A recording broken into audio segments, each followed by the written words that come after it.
magandang na idudulot nito sa iyo at sa mga estudyante.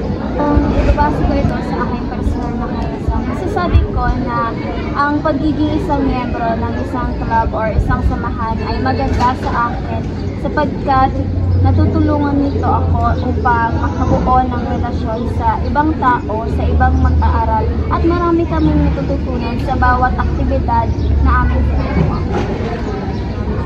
At ang paano mo napapatakbo ang ang isang bagay na napakahalaga sa isang samahan ay ang komunikasyon.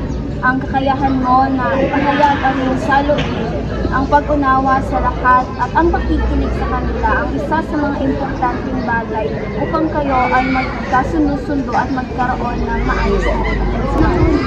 Ano ang iyong mga plano at layunin bilang isang leader? Sa amin sa layunin ay upang ipakita ang kagandahan ng sining hindi lamang nakikita sa mga larawan kundi sa ating pag-arte, boses, pagsasalita at sa lahat-lahat.